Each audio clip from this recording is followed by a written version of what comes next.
Hello everyone, Clifford Bennett, Chief Economist, ACY Securities, and I've probably been telling you a little bit too much about what's wrong with the Australian economy, the US economy, and the global economy at the moment, so I thought we'd just change tack a little bit and talk about how do we make money in the market at the moment. Of course, I'm not sure I'm allowed to say that. Okay, so let's look at markets and see where we think the pressures are and where they might be going so you can manage your investment portfolio. I guess I've got to start with US equities. I mean, the Fed has said there will be interest rate hikes sooner than they had thought previously would be the case, which is exactly the script we've been reading for a very long time now, saying that the Fed doesn't know it yet, but it's going to be raising rates earlier than it thinks it will. And that is what's going to be happening. But it will be done in a prudent way, of course, because Delta is continuing to wreak havoc around the world, and particularly in the United States. And though it has to balance that with inflation is super high, of course. So a bit of a tricky spot. Tapering will be coming sooner rather than later, almost immediately. Interest rate hikes, I'm forecasting next year. I've been forecasting that for at least 3 months now, that the Fed would have its first rate hike in 2022. No one else has had that view, and we could well be proven correct. That's something to keep an eye on. Markets will worry about that a little bit. At first, they just had a very good rally on the basis that the Evergrande issue is now out of the way, seemingly at least. And the Fed's comments came out, and of course they weren't raising interest rates immediately, and the market took even that as a bit of a positive. So, but that rally started to tire and stall.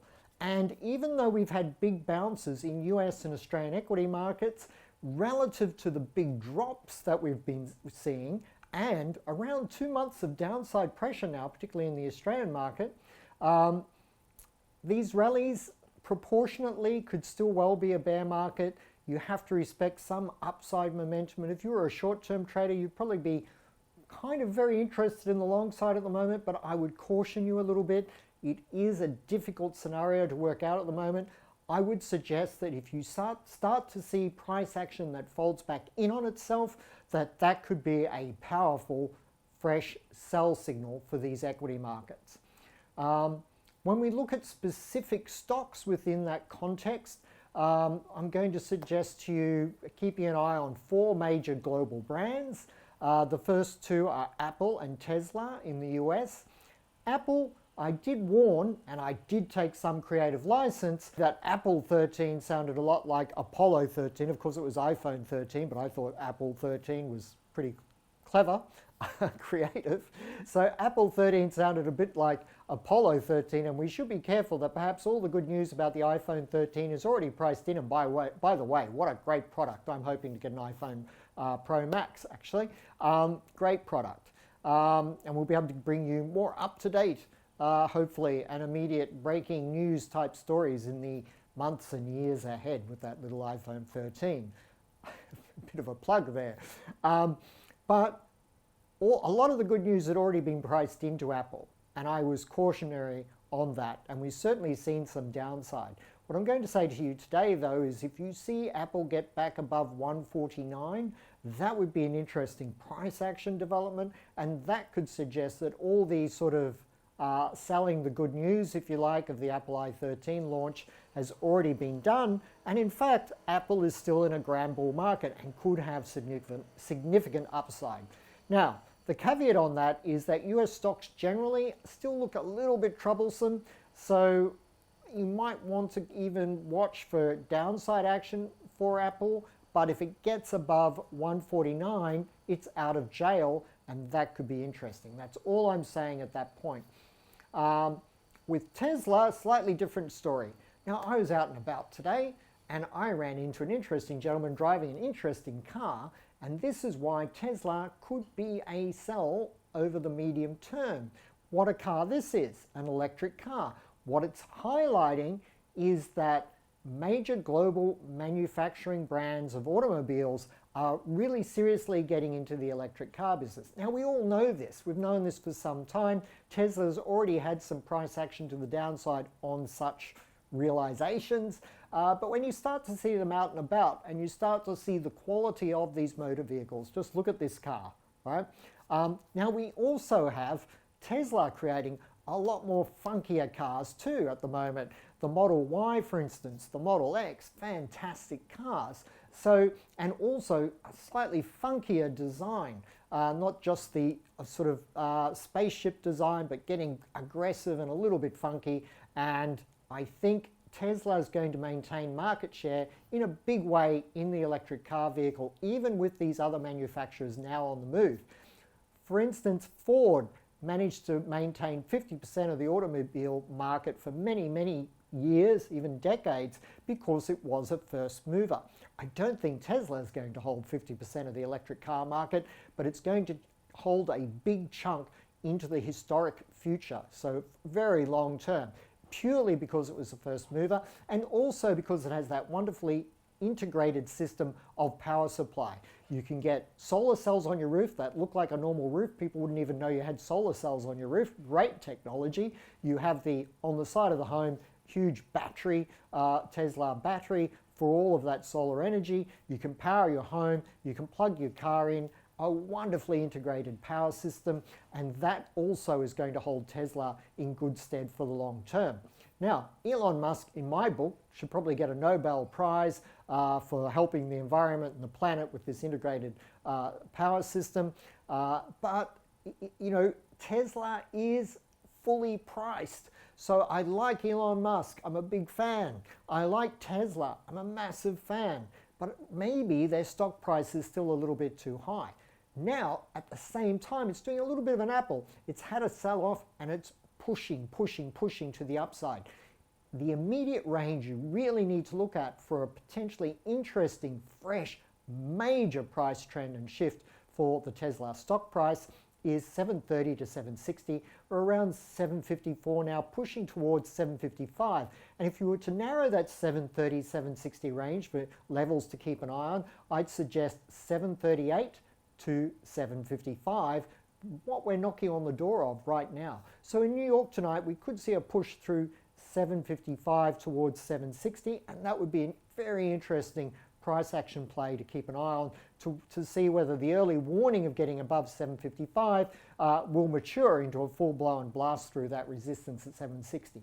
If you're an equity market bull and you think you buy the dip no matter what, that's certainly a stock to watch, and the same with the level in Apple at 149.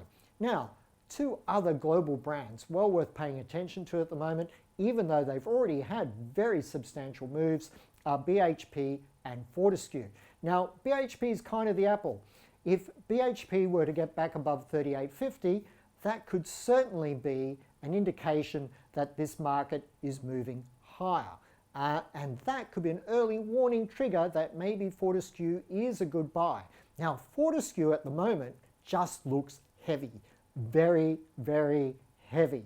Now, clearly, someone very big is on the bid. Someone very big is on the bid and buying Fortescue right here, but the market's just sitting on it. It could well be my good friend, old friend, Andrew Forrest, because it is a great buy at these levels, Fortescue. But if you're a shorter term, nearer term trader like myself and many of us, then you probably should be a little bit more circumspect because there could be further downside for Fortescue. So I guess my view for Fortescue and BHP is that there is further downside. I know a lot of people are looking to buy these dips. I'm not sure if it's buying too soon. Always be careful of buying, grabbing hold of a falling knife or trying to catch a falling knife. I'm just wondering if that could be the case here.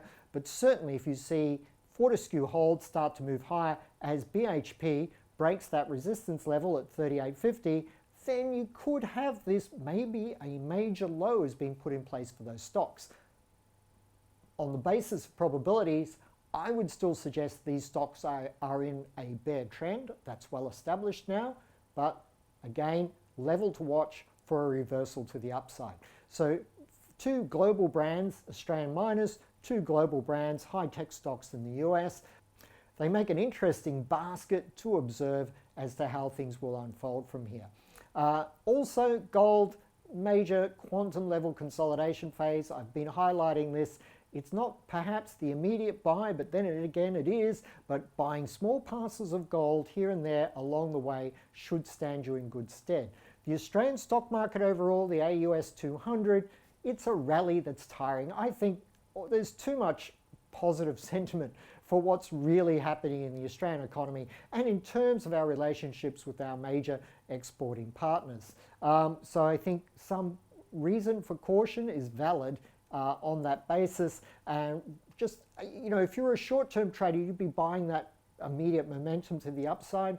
But again, I would make the same suggestion. If you start to see the price action start to fold back in on itself, that could become very quickly a major medium-term sell for the Australian market. The Australian dollar still sitting on yet the edge of another cliff, as we highlighted a couple of weeks ago, and that worked out quite well, or we read that quite well. We're sitting on another cliff edge. Will it fall again? Most probably it will. The US dollar is being very stubborn to the upside at the moment and probably has more legs in it, and that will really tip the Aussie yet again over the edge. Remember, we called 70 cents at 77.45 on national television, and I still think there is that further risk to 68 cents. The key factor here, though, is going to be the US dollar strength. That determination there in the US dollar does seem to be intact, and that will very easily push the Australian dollar off this cliff for another sharp move to the downside. I'd pay a lot of attention to that market as well. I still have a kind of theme of sell Australia, but that's not meant to be negative. That's just meant to protect everyone from downside risks that may well materialize in the not too distant future yet again. Overall, markets are getting more and more interesting and more reliable in their price action. The chaos of the price action seems to be coming out of the market, and we're going to see some sort of more substantial trading opportunities going forward. I wish you all the very best for your day. Clifford Bennett, Chief Economist, ACY Securities.